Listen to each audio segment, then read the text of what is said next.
Shalom, family. It's good to see everybody here. I hope everybody is doing well. Well, this case with Karmelo Anthony has been pretty volatile, especially along lines of race.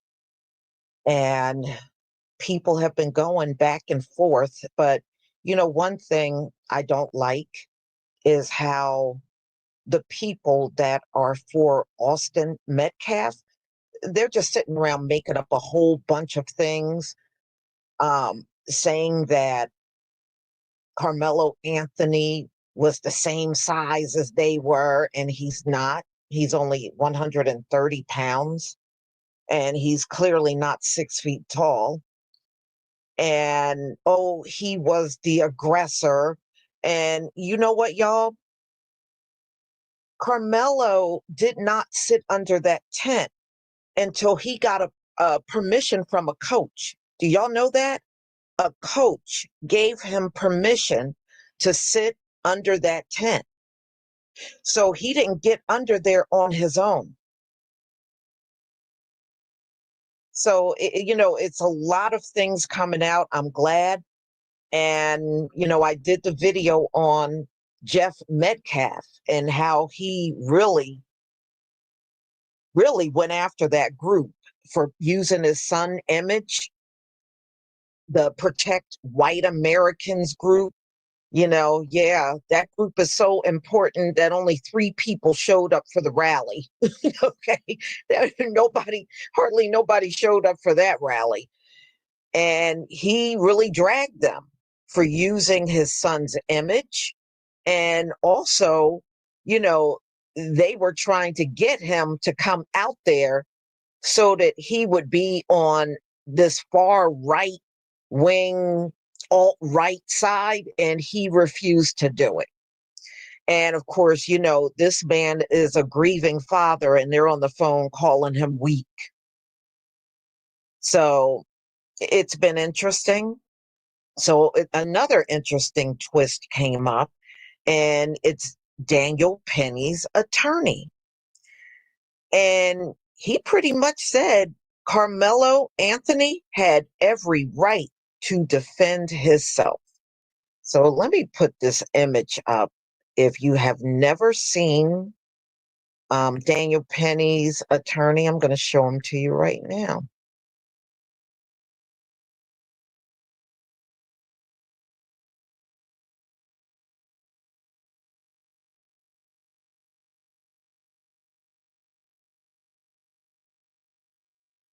Okay.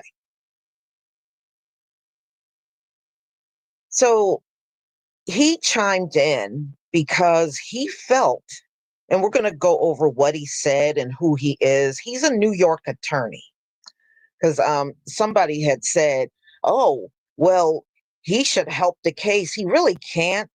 He is only licensed to practice law in New York.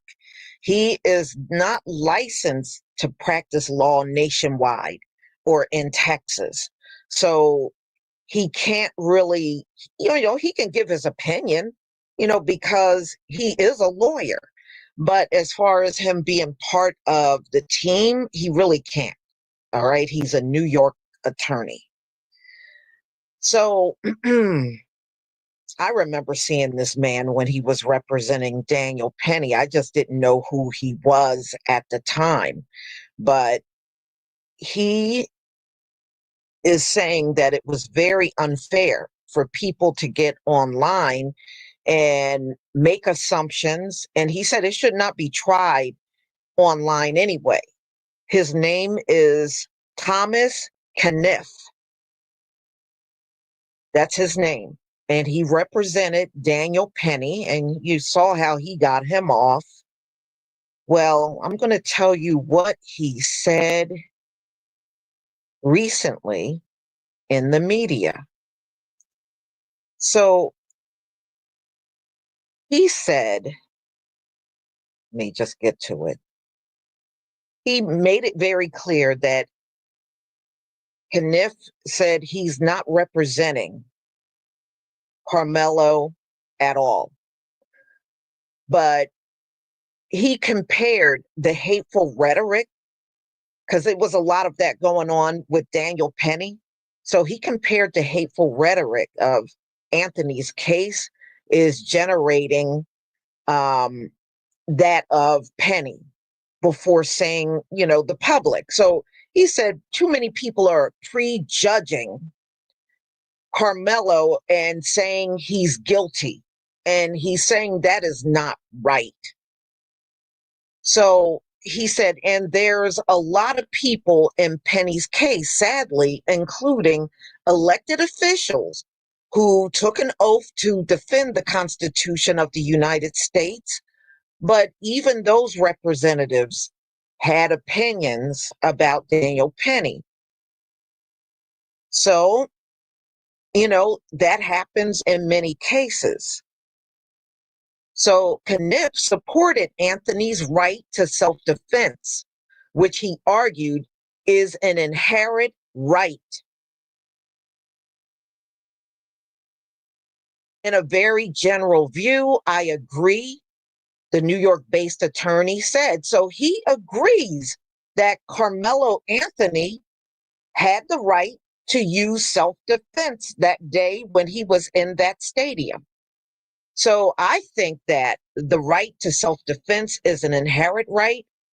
It exists in every state that I'm aware of, and it's as old as law itself. So the defendant wants to pursue self-defense or justification. Yeah, they should have every right to do so as long as the evidence bears it out, right? So in the case of my client, the evidence, which he's talking about, Daniel Penny, was overwhelming, and eventually he was acquitted. My client, Daniel Penny, his case was high profile in the media and got a lot of attention and drew a lot of opinion on social media, which it did. He's right about that. I mean, I saw the actual video, but I couldn't go back and watch it again. Some people watched it over. I just couldn't do it again. I don't like watching somebody die on camera. So, in case Anthony seems to be doing that as well, that in itself, I don't know that the similarities go beyond that, but certainly, their cases that have their own way seem to have captured the public dialogue, if you will. So, Penny's case started in 2023, and that was the year that Jordan Neely was killed by him on a subway train. So we know what happened, and I'm not going to rehash that.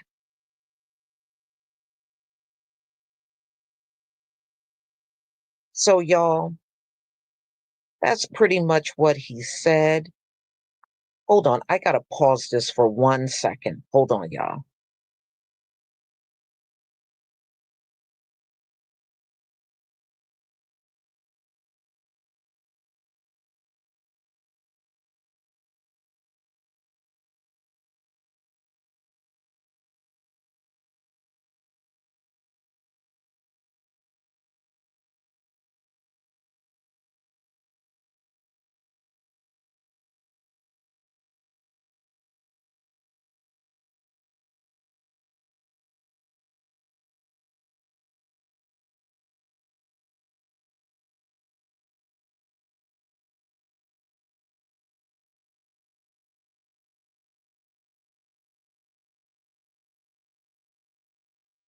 Okay, y'all, it's okay. I heard some loud sounds around my house, and it's my neighbor outside working in their yard, so it's okay.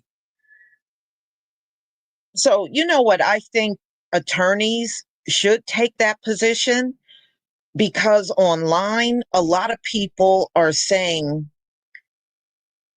Carmelo should not have done anything. But, we know those are white people. They are under this false belief that they should be able to run up on us, beat us down, and kill us. And we're supposed to stand there and let them do it. And that is very false. That is false. Well, yeah, Daniel Penny, a lot of people, including myself, I did not feel that was self defense. Coming up on somebody from behind, you know, is not self defense. And Jordan Neely never laid a hand on Daniel Penny.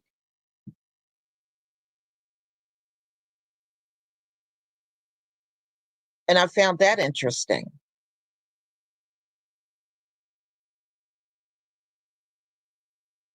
Hmm. And, it's a lot of questionable things about that case, you know.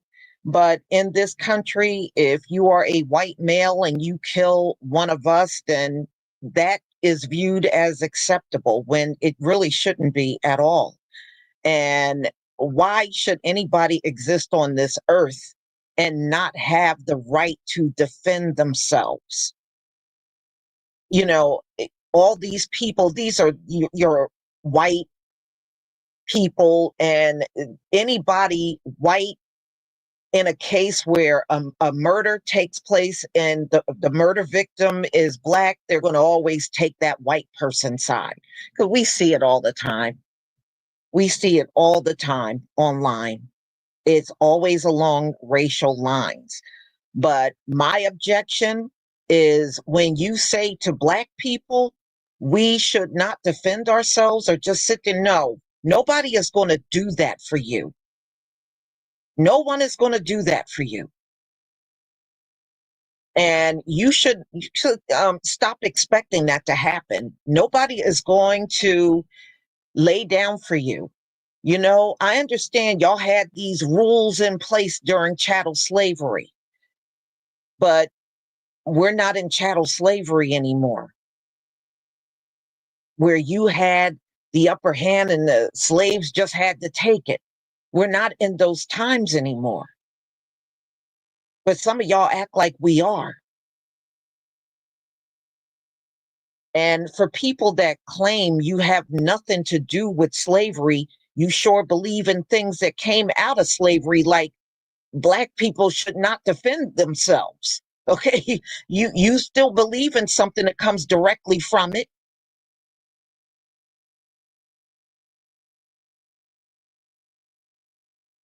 Well, yeah, they're going to act like this. And plus, you know, they're mad at Jeff Medcaf because he did not join in with them at all. He said he did not want this to be about race. That's what he said. And so, you know, the people that are for Austin, they're all upset with his father now. And they're literally turning on his dad, on Austin's dad, Jeff. Yeah, they're turning on that man.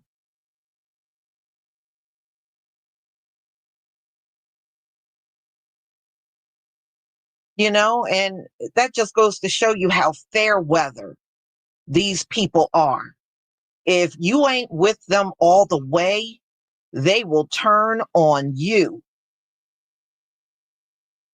When they collectively believe something, they want the whole world to collectively believe too. And that is so unrealistic, it's not even funny. But this is how these folks think.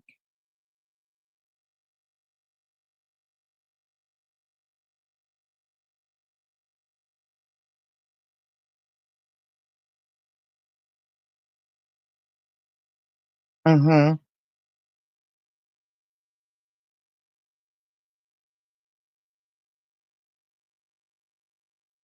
Yeah.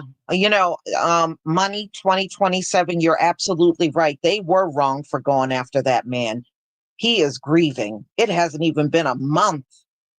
And they're on the phone trying to drag this man, call him weak, talk about, oh, that's white guilt. No, it isn't. This man is grieving. He doesn't want to be bothered with all that stuff.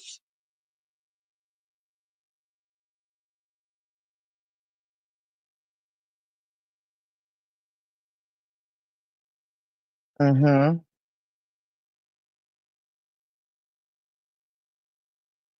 Yeah, that was wrong.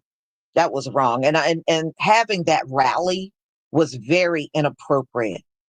If Jeff Medcalf would have showed up at a rally that said protect white Americans, that would have came up in the trial. You know, he can't be part of no organization like that. You know, I mean, that would have looked really bad for him to show up for something like that. But, you know, he did the right thing. But of course, they are now turning on him and everything. And from the way he was sounding on the phone, I don't think he really cares that they did. I don't think he cares. Well, yeah, it's always like that, Marjorie Lemons. It's always like that when it's along racial lines. Usually, when it's a Black victim and a white perpetrator, it always somehow makes it in the news and it gets sensationalized and blown up. And you always got the people that want to go overboard and want to cause harm to a person that just defended themselves. And we all know if it was the other way around, they would be demanding justice.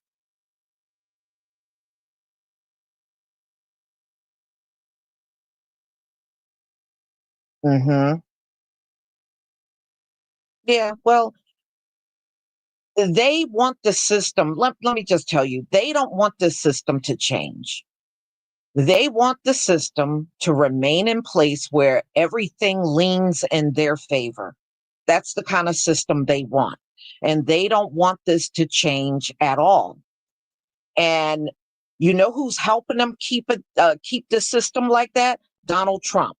This is why Donald Trump is trying to wipe out Black history, wipe out anything positive about what we did and what we have and our forefathers have achieved in this land. He wants to wipe it out and just have only white history for all of us to look at, so these folks can feel like they have not lost control of anything. That's what it's really all about.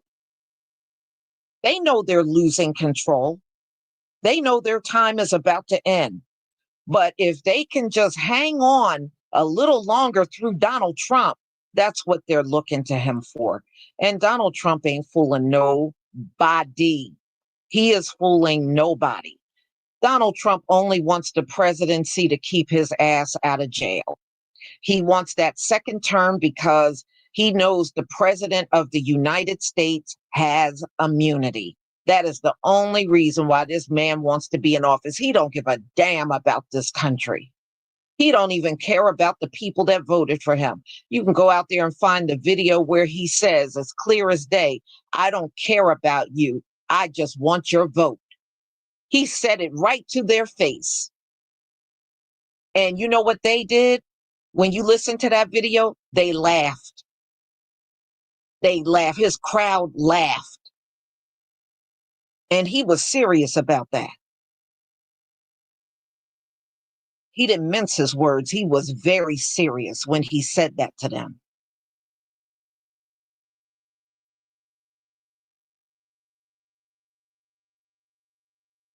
Hmm. But we shall see. I mean, the trial will be coming up, and I would imagine somewhere along the line, this is kind of going to fade a bit. And then when the trial happens, it's going to kick back up. And you're going to see the same kind of upheaval that you see online right now until the trial is over.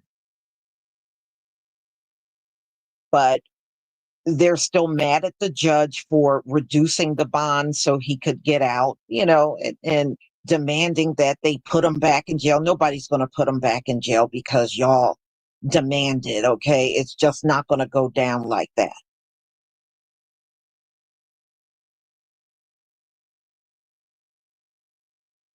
Yeah, yeah.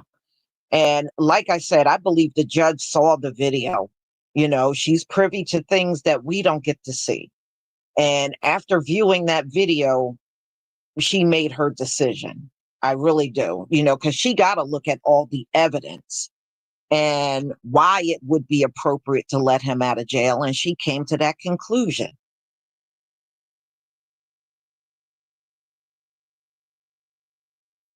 Yeah.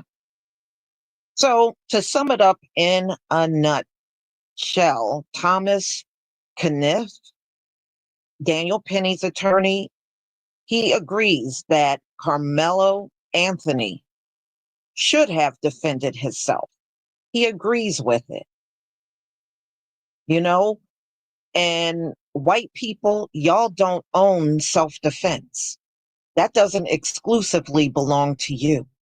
I know y'all want to, want to make us believe it does. It doesn't. That does not belong to you. That is, in my opinion, a human right. Everybody got the right to defend themselves, even in a harsh, rigged up system like this one. They still have that right.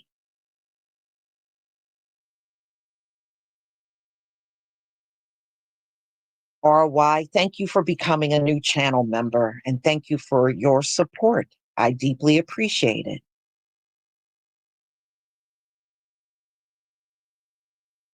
Mhm. So, y'all, trust me, he's not the only attorney that believes this. You're going to probably hear more commentary from attorneys in these coming months leading up to the trial. It's going to be more. It's not going to be just this particular attorney. It's going to be more, especially if they're defense attorneys like he is. Yeah. Yeah. Well, I hope the family is safe and they remain safe. They're supposed to be in an undisclosed location and it should stay that way. I mean, you did that for Amber Geiger, and that was in Texas too.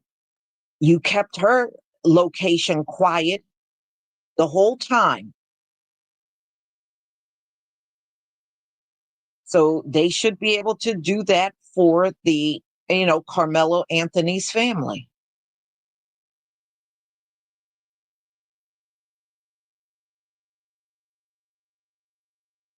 Marjorie Lemons, I am so sorry to hear that. You said someone killed my cousin last night in St. Louis at a gas station. I know it had, hold on, let me go back up. I know it had to be a white supremacist because of the location. There were four other Black men, very community oriented as well, that were killed. Wow. Oh, I am sorry to hear that about your cousin. And I had a cousin that was murdered and he was killed in North Carolina. So I know what that feels like. And that was, when was that? I think it was like around 2020. He was killed down in North Carolina. Hmm. So, y'all, I'm going to go ahead and conclude. And I got another topic that I might go live with a little later. I haven't decided yet, because I'm working on a lot of things. I still got to work on your orders and get those out. So, if you haven't stopped by my Etsy shop to see what I have, you need to do that and get that hair flowing down your back. My stuff works. You won't be disappointed. Shalom, family.